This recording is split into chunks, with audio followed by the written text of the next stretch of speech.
समधी के बहनी अलग सनमा ठाड़ी बतावा इज्जत कैसे बची। हाय समधी के बहनी अलग सनमा ठाड़ी बतावा इज्जत कैसे बची। कैसे बची हो कैसे बची, कैसे बची हाय कैसे बची।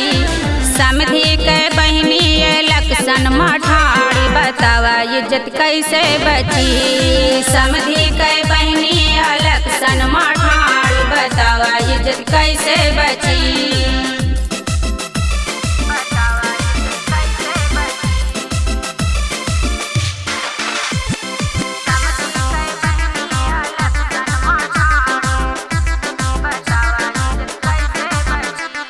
गली गली हुई वोट मांगे गुंडन से नोट मांगे। गली गली हुई वोट मांगे गुंडन से नोट मांगे। गली गली हुई वोट मांगे गुंडन से नोट मांगे। अरे मांगे वे लमहर भतार बतावा इज्जत कैसे बची। अरे मांगे वे लमहर भतार बतावा इज्जत कैसे बची।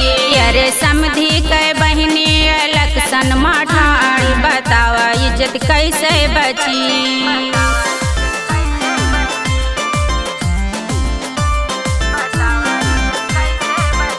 अरे दुल्हा के बहनी बहुत छिनार बतावा इज्जत कैसे बची। अरे दुल्हा के बहनी बहुत छिनार बतावा इज्जत कैसे बची। कैसे बची हो कैसे बची, कैसे बची हो कैसे बची।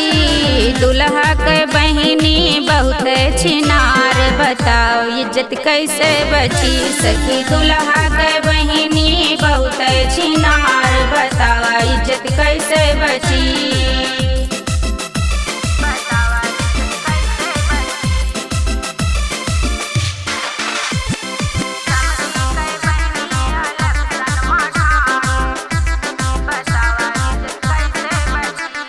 गली गली में वोट मांगे गुंडन से नोट मांगे। गली गली में वोट मांगे गुंडन से नोट मांगे। गली गली में वोट मांगे गुंडन से नोट मांगे। अरे मांगे हुए सखी मांगे हुए चौड़ा भतार बतावा इज्जत कैसे बची। सखी मांगे हुए मोटहर भतार बतावा इज्जत कैसे बची। सखी दुल्हा के बहनी बहुत छिनार बतावा इज्जत कैसे बची।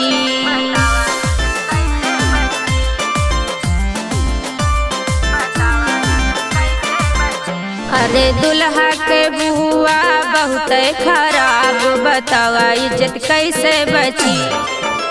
अरे दुल्हा की मौसी बहुत खराब बतावा इज्जत कैसे बची। कैसे बची हो कैसे बची, कैसे बची हो कैसे बची। दुल्हा की अम्मा बहुत खराब बतावा इज्जत कैसे बची। सखी दुल्हा के अम्मा बहुत खराब बतावा इज्जत कैसे बची।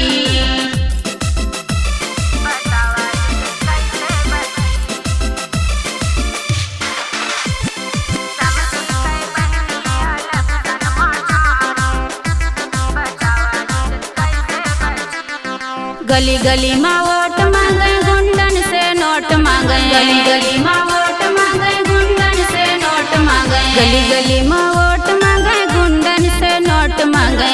सखी मांगे वे गोरहर भतार बतावा इज्जत कैसे बची। सखी मांगे वे गोरहर भतार बतावा इज्जत कैसे बची। समधी के बहनी अलग सनमा ठाड़ी बतावा इज्जत कैसे बची।